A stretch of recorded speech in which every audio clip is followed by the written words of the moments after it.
Hey everyone, हम लोग photosynthesis कर रहे हैं।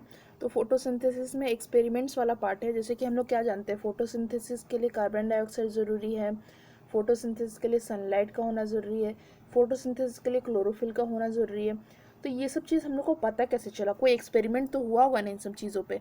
तो वही क्या एक्सपेरिमेंट हुआ है वो सब हम लोग जानेंगे। तो और इस एक्सपेरिमेंट पे क्वेश्चन पूछा जाता है।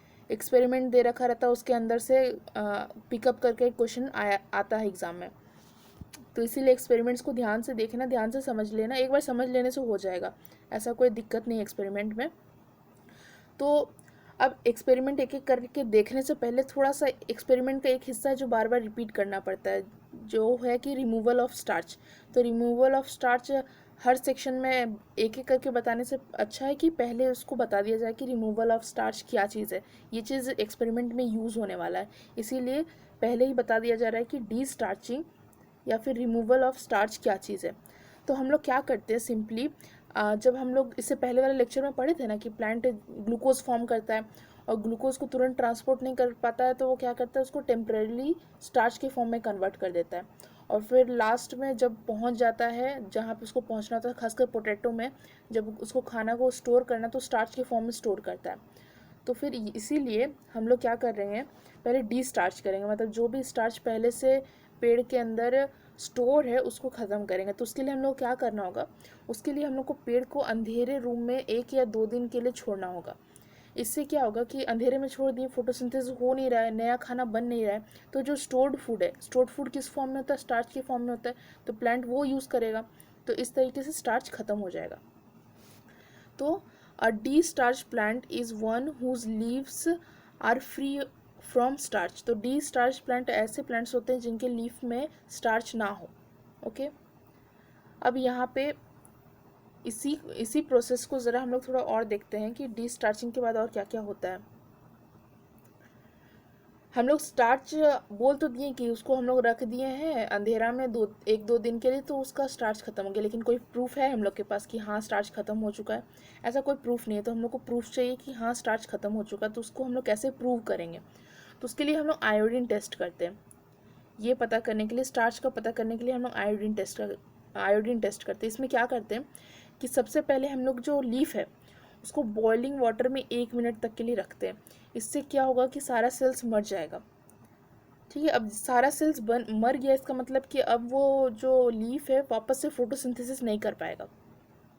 ठीक है, तो फोटोसिंथेसिस नहीं कर पाएगा। अब हम लोग को क्या करना है कि क्लोरोफिल को भी रिमूव करना है। तो क्लोरोफिल को रिमूव करने के लिए हम लोग क्या करेंगे, उसी लीफ को जिसको हम लोग बॉइलिंग वाटर में 1 मिनट तक के लिए रखे हैं, उसी लीफ को हम लोग मिथाइलेटेड स्पिरिट में बॉयल करेंगे। और कैसे? Over a water bath. ये क्या चीज़ है, ये चीज़ हम लोग को इस डायग्राम से पता चलेगा। तो देखो, ये टेस्ट ट्यूब है, टेस्ट ट्यूब में ये येलो येलो मिथाइलेटेड स्पिरिट है। इस मिथाइलेटेड स्पिरिट में हम लोग उस लीफ को रखेंगे जो हम लोग बॉइलिंग वाटर में रखे थे ना, जिस लीफ को 1 मिनट के लिए, और उसका सेल सब डेड हो गया, तो उस लीफ को हम लोग मिथाइलेटेड स्पिरिट में रखेंगे और इस टेस्ट ट्यूब को हम लोग बॉइलिंग वाटर में रखेंगे। इस तरीके से हम लोग इस लीफ को बॉयल करेंगे मिथाइलेटेड स्पिरिट में। अब इससे क्या होगा कि क्लोरोफिल हट जाएगा। क्लोरोफिल हट जाएगा लेकिन लीफ हार्ड और ब्रिटल हो जाएगा। हार्ड और ब्रिटल मतलब हार्ड तो हो जाएगा, ब्रिटल मतलब टूटने टाइप का। जैसे सूखा लकड़ी कैसे होता है, हम लोग मोड़ते हैं तो टूट जाता है, लेकिन जो फ्रेश लीफ होता है उसको हम लोग थोड़ा सा फोल्ड करते तो थोड़ा ना टूटता है। तो लेकिन यहाँ जब हम लोग मिथाइलेटेड स्पिरिट में बॉयल करेंगे तो लीफ हार्ड और ब्रिटल हो जाएगा, मतलब टूटने जैसा। अगर हम लोग उसको फोल्ड करने की कोशिश करेंगे तो टूट जाएगा। इसके बाद क्या स्टेप है, अब हम लोग को लीफ को थोड़ा सॉफ्ट करना होगा क्योंकि वो एकदम हार्ड हो चुका है। तो उसको सॉफ्ट करने के लिए हम लोग क्या करेंगे, फिर से उसको हॉट वाटर में प्लेस करेंगे। तो लीफ सॉफ्ट हो गया। अब इसको हम लोग क्या करेंगे, इस लीफ पर हम लोग आयोडीन सॉल्यूशन डालेंगे। उस लीफ पर हम लोग आयोडीन सॉल्यूशन डालेंगे। तो आयोडीन सॉल्यूशन क्या होता है, आयोडीन सॉल्यूशन में 0.3 ग्राम आयोडीन होगा, 1.5 ग्राम पोटेशियम आयोडाइड होगा और 100 ml वाटर होगा। ये तीनों मिलके बनाता है आयोडीन सॉल्यूशन। तो इस आयोडीन सॉल्यूशन को हम लोग उस लीफ पे डालेंगे। अगर स्टार्च उस लीफ में बचा हुआ होगा तो उस लीफ का कलर ब्लू ब्लैक में कन्वर्ट हो जाएगा, और अगर वो उसमें स्टार्च नहीं होगा तो वो ब्राउन कलर में कन्वर्ट हो जाएगा वो लीफ। तो इस तरीके से हम लोग पता कर सकते हैं कि स्टार्च है कि नहीं उस लीफ में। तो ये तो हो गया कि डी स्टार्चिंग। और डी स्टार्च के सबसे पहले हम लोग उसको 1-2 दिन के लिए अंधेरा में रख के फिर ये तरीका से हम लोग प्रूफ किए कि स्टार्च है कि नहीं। अब ज़रा हम लोग एक्सपेरिमेंट मेन चीज़ की तरफ मूव कर रहे हैं, एक्सपेरिमेंट। तो पहला एक्सपेरिमेंट है ये दिखाने के लिए कि फोटोसिंथेसिस के लिए क्लोरोफिल ज़रूरी है। तो इसके लिए हम लोग क्या करेंगे, एक ऐसा लीफ लेंगे जो ग्रीन और नॉन ग्रीन, जिस लीफ में ग्रीन और नॉन ग्रीन एरियाज हो। जैसे कि ये सपोज एक लीफ है, तो इस लीफ में सपोज इतना एरिया ग्रीन है, ये ग्रीन एरिया है, और इधर ग्रीन नहीं है, दूसरे जगह ये ग्रीन नहीं है। कुछ इस तरीके का हम लोग लीफ लेंगे इस एक्सपेरिमेंट के लिए। तो अब हम लोग क्या करेंगे, ऐसा लीफ तो ले लिया जिसमें कि कुछ हिस्सा ग्रीन है, कुछ हिस्सा पैचेज है, कुछ येलोइश वगैरह टाइप का। तो इस तरीके का लीफ लेंगे। उसके बाद हम लोग उसको डी स्टार्च करेंगे। तो डी स्टार्च कैसे करना हम लोग पढ़ चुके हैं, उसको छोड़ देंगे। उसके बाद हम लोग डी स्टार्च करने के बाद क्या करेंगे, उसको वापस से सन में रखेंगे, वापस से सन में रखेंगे। देखो डी स्टार्च करने का मेन फंक्शन मतलब कि मेन रीज़न क्या है, देखो डी स्टार्च करने से जो पहले से उसमें स्टार्च प्रेजेंट है, हम लोग क्या जानते हैं, जो ग्रीन पार्ट होता है वो फूड बनाता है, और रात के टाइम में वो बाकी एरियाज़ में फूड को ट्रांसपोर्ट कर देता है। यानी कि जो ग्रीन पार्ट है वो तो फूड बना रहा है, लेकिन रात के टाइम में वो जो नॉन ग्रीन एरियाज़ है वहाँ पे भी स्टार्च पहुँचा चुका होगा। इसीलिए हम लोग पूरा लीफ को डी स्टार्च करेंगे, मतलब सब जगह से स्टार्च हटा दिए। उसके बाद उसको सन में रखेंगे, ध्यान से सुनना। उसके बाद उसको सन में रखेंगे। सन में रखने के बाद कुछ घंटे बाद हम लोग उसमें से एक लीफ तोड़ लेंगे उस प्लांट में से, और उस लीफ को तोड़ के पेपर में उसका एक आउटलाइन बनाएंगे। मतलब पेपर में आउटलाइन बनाएंगे कि कौन सा एरिया ग्रीन है, कौन सा नॉन ग्रीन है, ताकि बाद में हम लोग उसको कंपेयर कर सकें। इसीलिए पेपर में एक आउटलाइन बनाएंगे कि कौन सा एरिया ग्रीन है, कौन सा नॉन ग्रीन है, इस तरीके से। फिर हम लोग स्टार्च का टेस्ट करेंगे। अभी हम लोग पढ़े थे कैसे स्टार्च का टेस्ट करना है। पहले बॉयल करेंगे वाटर में 1 मिनट के लिए, फिर उसको मिथाइलेटेड स्पिरिट में डालेंगे, उसके बाद फिर उसको वापस से सॉफ्ट करेंगे। इस तरीके का जो स्टेप अभी हम लोग पढ़े थे वही चीज़ हम लोग करेंगे यहाँ पे टेस्ट, स्टार्च का टेस्टिंग के लिए। तो जो ग्रीन पार्ट होगा सिर्फ वही ब्लूइश में कन्वर्ट होगा, और जो नॉन ग्रीन पार्ट है वो ब्लूइश में कन्वर्ट नहीं होगा। इसको हम लोग डायग्राम देखते हैं। तो देखो ये था ओरिजिनल लीफ। इस लीफ का जब हम लोग मतलब कि ट्रीटमेंट किए, मतलब कि स्टार्च टेस्ट किए, तो ये कुछ इस तरीके से बन के आया है। जहाँ जहाँ ग्रीन है वहाँ पे ब्लू कलर हो गया, जहाँ जहाँ ग्रीन नहीं था वहाँ पे ब्राउन कलर हो गया। अब देखो अगर हम लोग डी स्टार्च नहीं करते ना, डी स्टार्च नहीं करते, तो रात के टाइम हम लोग जानते हैं कि जितना भी स्टार्च है वो सब सारे पार्ट में मूव कर जाता है, यानी कि इस वाइट वाले पार्ट में भी स्टार्च आ जाता है, तो पूरा का पूरा हम लोग को ब्लू दिखता है। इसीलिए हम लोग पहले डी स्टार्च किए, फिर 1-2 घंटा का टाइम दिए उसको, और उसका फिर पेड़ से उखाड़ के जल्दी ही ये एक्सपेरिमेंट कर लिए। मतलब मौका नहीं दिए हम लोग लीफ को कि वो ट्रांसपोर्ट कर सके उसको दूसरे एरिया में।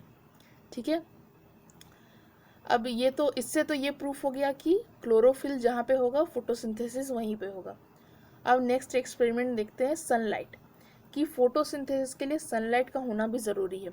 तो हम लोग फिर वही काम करेंगे कि लीफ को डी स्टार्च कर लेंगे पहले।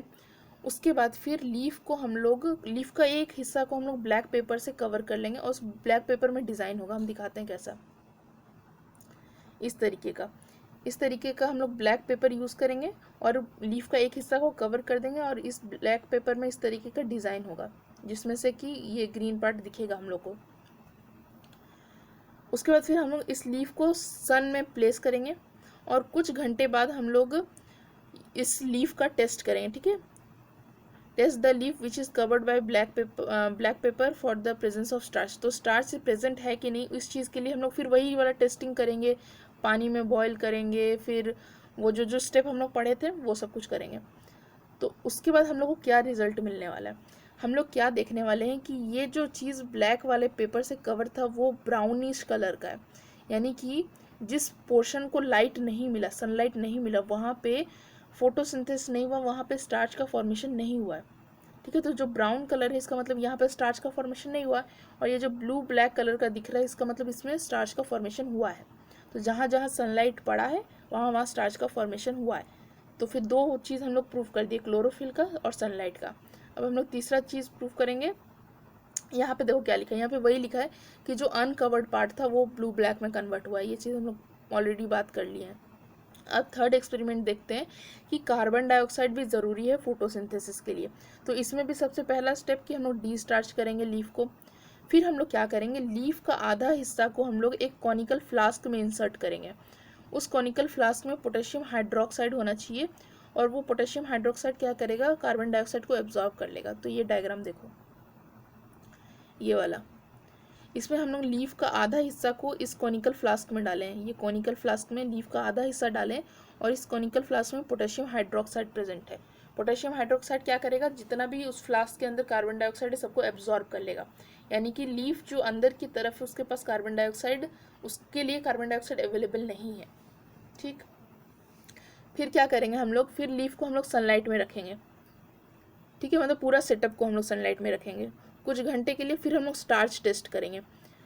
स्टार्च टेस्ट करेंगे तो हम लोग क्या पाएंगे कि जो लीफ का पार्ट बाहर की तरफ था, मतलब फ्लास्क के अंदर नहीं था, एटमॉस्फेरिक एयर में था, वो ब्लू ब्लैक में कन्वर्ट होगा। लेकिन जो लीफ इनसाइड में था, अंदर की तरफ था, वो ब्लू ब्लैक में कन्वर्ट नहीं होगा, वो ब्राउनिश कलर में रह जाएगा। ठीक है, तो इससे हम लोग क्या पता है कि जो अंदर था वो ब्लू ब्लैक में कन्वर्ट नहीं हो रहा है, अंदर वाला लीफ, यानी कि स्टार्च नहीं बन रहा है। स्टार्च क्यों नहीं बन पा रहा है, क्योंकि फोटोसिंथेसिस नहीं हो रहा है। फोटोसिंथेसिस क्यों नहीं हो रहा है, क्योंकि कार्बन डाइऑक्साइड ही प्रेजेंट नहीं है अंदर की तरफ। अब देखो, ये वाला एक्सपेरिमेंट सेटअप करने में थोड़ा दिक्कत हो सकता है, इसीलिए नोट में लिखा है कि ये सेम एक्सपेरिमेंट को हम लोग इस तरीके से भी कर सकते हैं कि लीफ को हम लोग प्लांट से तोड़ लें और उसका नीचे वाला हिस्सा को थोड़ा सा पानी में रखें, ताकि थोड़ा सा वो जिंदा रह सके और फोटोसिंथेसिस परफॉर्म कर सके। तो इस तरीके का पेड़ में अटैच करना थोड़ा मुश्किल है, तो ये भी कर सकते हैं हम लोग।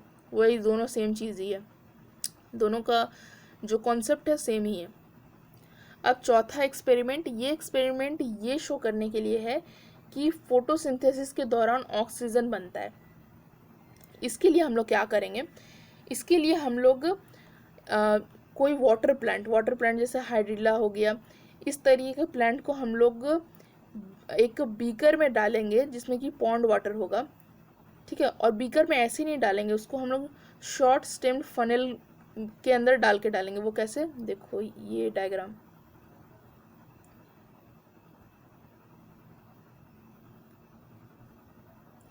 ये हाइड्रिला प्लांट है, ये फनल दिख रहा है, ये फनल है। फनल के अंदर हम लोग ये हाइड्रिला प्लांट को डाले हैं, और इस फनल को हम लोग इस बीकर के अंदर डालेंगे। ये जो बड़ा सा ये बीकर है, इस बीकर के अंदर डाल दिए हम लोग इस फनल को। अब इसके बाद हम लोग क्या करने वाले हैं, इसके बाद हम लोग क्या करने वाले कि invert a test tube full of water over the stem of funnel, ensure that the level of water in the beaker is above the level of stem of the inverted funnel. इसका मतलब क्या, देखो ध्यान से समझने की कोशिश करो, ये स्टेप बाय स्टेप हम बता रहे हैं। ठीक है, फिर से डायग्राम देख के समझने की कोशिश करो। सबसे पहले हम लोग क्या करेंगे, हम लोग ये फनल लेंगे, फनल में प्लांट डालेंगे और इस फनल को इन्वर्ट करके इस बीकर के अंदर डाल देंगे। एक चीज़ ध्यान रखना है, ये जो फनल का एंड है, फनल का एंड यहाँ हो रहा है, ये जो बीकर में पानी होना चाहिए इस फनल का एंड से ऊपर होना चाहिए। जैसे कि यहाँ पे इस जगह पे पानी है तो ठीक है, पानी यहाँ इसके नीचे नहीं होना चाहिए। इस फनल का एंड के, ये जो फनल का एंड यहाँ पे हो रहा है ना, इसके ऊपर ही पानी होना चाहिए। तो यहाँ पे है ऊपर पानी, ठीक है। अब हम लोग क्या करेंगे, अब हम लोग एक टेस्ट ट्यूब लेंगे। ठीक है, ये टेस्ट ट्यूब हो गया। इस टेस्ट ट्यूब में हम लोग पानी भरेंगे और इसको झटके से उलट के इसके ऊपर सेट करेंगे। जैसे ये फनल के ऊपर सेट किया ना, वैसे सेट करेंगे। वैसे ये करना थोड़ा मुश्किल है इस तरीके से सेट करना, पर झटके से देख के इसको सेट करना होगा। अब देखो क्या होगा, अब जैसे जैसे ये हाइड्रिला प्लांट फोटोसिंथेसिस करेगा, एक बबल निकलना शुरू हुआ और ये बबल यहाँ पे स्टोर होगा। गैस है ना, तो गैस तो ऊपर की तरफ जाके स्टोर होगा, तो ये गैस ऑक्सीजन गैस होगा। और हम लोग कैसे पता करेंगे कि ये ऑक्सीजन गैस है, अच्छा यहाँ पे क्या बोला है, अब ये हम लोग का सेटअप तैयार हो गया। अब इस सेटअप को हम लोग को कुछ घंटे के लिए सन में रख देना, तो कुछ बबल कलेक्ट हो जाएगा ऊपर में, जैसे कि यहाँ हो गया। अब इस बबल में हम लोग को एक ग्लोइंग स्प्लिंटर बर्स्ट देखने, हम लोग को एक फ्लेम, जैसे ही हम लोग आग सामने लेके आएंगे तो हम लोग जानते हैं कि ऑक्सीजन जो है आग को जलने में हेल्प करता है, तो वो एक अलग सा फ्लेम के साथ जलेगा ऑक्सीजन, तो उससे हम लोग समझ जाएंगे कि ये ऑक्सीजन गैस है। ठीक है, तो यहाँ पे हम लोग का एक्सपेरिमेंट कंप्लीट होता है, और सिर्फ एक और लेक्चर और ये चैप्टर कंप्लीट हो जाएगा फोटोसिंथेसिस का। तो ओके, बाय।